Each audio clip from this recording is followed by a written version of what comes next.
fica comprando um negócio que não presta. Então precisa estar com a vista ok para poder ler aquelas letras pequenininhas. Né? Professora Eliana, por favor. É isso mesmo, a questão da falta de informação, do despreparo na compra do próprio alimento. A gente vai ingerir algo, a gente precisa saber o que consta ali, o que tem ali dentro, para que a gente tenha propriedade de comer sabendo o que está fazendo. Que aquilo tudo faz mal dentro das substâncias que tem, cadáver, enfim.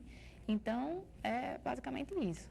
Eu faria então uma pergunta para os três, a começar de Liliana, vindo até a doutora Flávia, que seria a seguinte: vocês que são técnicos, que são professores, que conhecem o assunto profundamente, cada um vai me dizer aqui o que é que você come todo dia, para dar um bom exemplo ao nosso telespectador.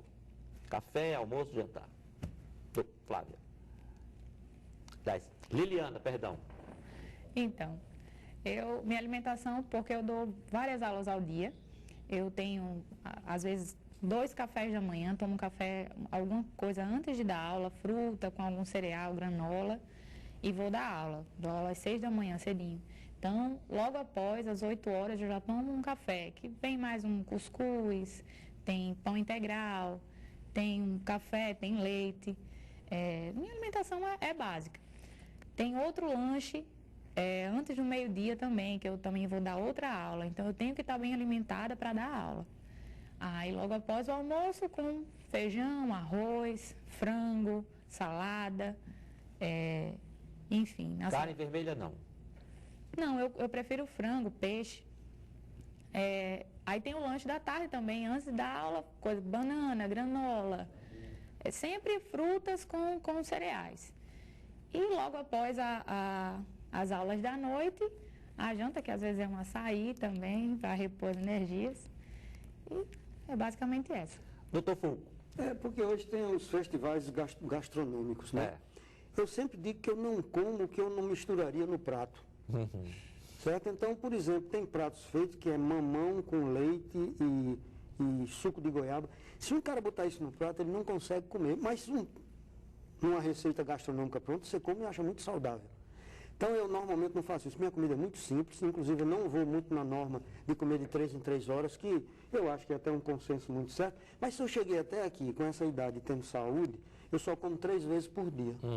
Então, de manhã, eu boto muitas frutas juntas, juntamente com aveia, e tomo um copo. E vou até meio-dia sem precisar de comer. Não sinto necessidade nenhuma disso. No almoço, eu como normal. A base assim, de 60% de hidrato de carbono, 20% de lipídios, não lipídios saturados, mas os insaturados mais saudáveis. E mais 20% de proteína. Explica o que é lipídio ao telespectador. Lipídios são as gorduras, que normalmente elas estão embutidas dentro do alimento. Então tem a gordura, por exemplo, da carne ou da fritura, que é uma gordura saturada, que é ruim para o nosso alimento. E tem as gorduras, como o azeite de oliva, que é mal utilizado hoje em dia. Teria muita coisa para a gente conversar. Você pega um azeite de oliva extra virgem e bota para fritar um ovo. Quer dizer, acabou com todas as vantagens do bicho lá, né? Quer dizer, o ovo não faz mal. O que faz mal é a fritura do ovo. O ovo faz bem, que era uma coisa que há um ano atrás fazia mal. Então precisa ter muito cuidado, porque hoje em dia tem muitas informações. Hoje você toma vitamina C, é bom. Amanhã você toma vitamina C e faz mal para o seu rim. Então a gente tem que conversar muito. Mas falando na minha alimentação, eu almoço bem, passo o resto do dia sem comer e janto bem novamente.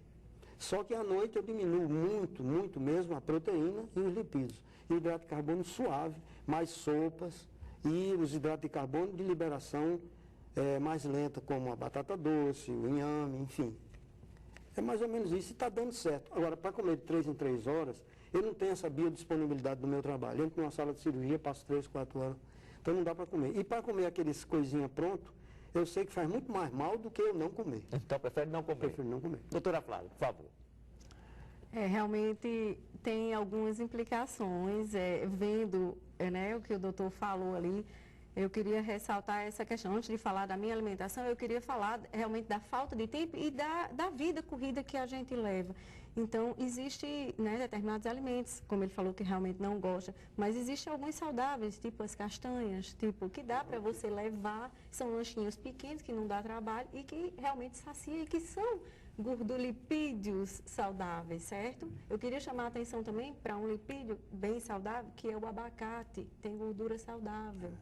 Então, muita gente para de comer abacate. Ah, abacate tem gordura, eu vou engordar. De forma alguma, o abacate protege o coração, o abacate pode ser utilizado em vários momentos do dia, certo? Então, passando agora para a minha alimentação, eu realmente cumpro o que faço, a orientação para os pacientes. Minha alimentação começa de manhã com frutas e cereais, desde uma granola, uma linhaça. Agora eu faço rotação desses cereais, eu não como o mesmo cereal todos os dias. Um dia eu boto uma granola, eu uso uma linhaça, eu uso um amaranto, eu uso uma quinoa. Então eu faço rotação, porque quanto mais número de alimentos, mais variedade de alimentos você colocar no prato, melhor. E eu procuro durante a semana variar de uma forma para não se repetir com frequência. Então eu vario as frutas, sempre vai 2 ou 3 frutas de manhã com um desses cereais, depois vai ou um suco e às vezes eu tomo até um leite, sim, ainda consumo de vez em quando um leite, mas normalmente é um suco acompanhado, ou uma tapioca, uma batata doce, um inhame. Eu trago esses cereais que o doutor come ao longo da noite, eu trago para amanhã, então eu consumo uma macaxeira, um inhame, uma batata doce, que são realmente substitutos dos pães, né? E aí fica de uma forma mais nutritiva. Costumo fazer lanche, sim, normalmente são frutas, eu carrego meu depósitozinho com as minhas frutas do lado, ou se não, as minhas castanhas. E no almoço, normalmente, começo com meu pratinho de salada, todas as saladas. Procuro também fazer rotatividade das saladas, sempre variando folhas. Às vezes acrescento, né, legumes cozidos junto, às vezes não. Vai o arroz, o feijão. E como tanto a carne vermelha, como o frango, como o peixe. Agora, a carne vermelha, sempre em porções bem pequenas e 1 a 2 vezes na semana somente. Certo? O lanche da tarde também, repito, frutas novamente, quando estou em casa, um suco mais incrementado, com vários tipos de frutas misturadas, eu misturo frutas também. E no jantar, geralmente, ou uma sopa, normalmente eu gosto muito de sopa, então geralmente é sopa, ou outra coisa que acompanhe uma proteína, um carboidrato e um lipídio. Interessante. Pois não. Pode dizer, Liliana. Interessante como a dieta também está extremamente relacionada à individualidade de cada um de nós.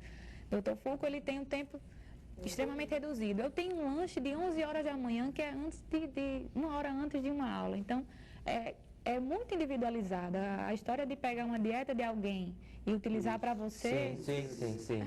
não tem condições. A quantidade de calorias que eu preciso para manter as minhas atividades diárias é uma, e a de Dr. Fulco é outra, completamente diferente. Então, a gente tem que pensar muito nisso. Personalizar a dieta. Por exemplo, o que ela falou aqui, eu quando chego em casa à noite, vai começar meu terceiro expediente. Por isso que eu como uma batata doce mesmo, que eu vou dormir 1 hora da manhã, 1h30, que está errado. Mas eu ainda vou trabalhar tanto que eu preciso de energia.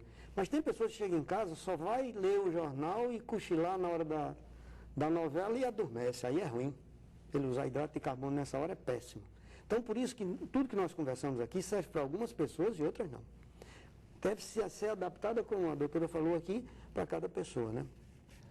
E essa questão, nós já tocamos, en passant, essa coisa da chamada vida moderna, né? Do consumo de enlatados, do consumo de embutidos, essa coisa toda. Doutor Fulco, como é que o senhor analisa essa questão, que inclusive transformou-se em estilo de vida? É verdade. Eu tenho muito medo do sal. Sim, o sal. Porque o sal, eu às vezes chego no restaurante, vejo lá, vem a comida, porque hoje em O dia... senhor citou os pós-negativos.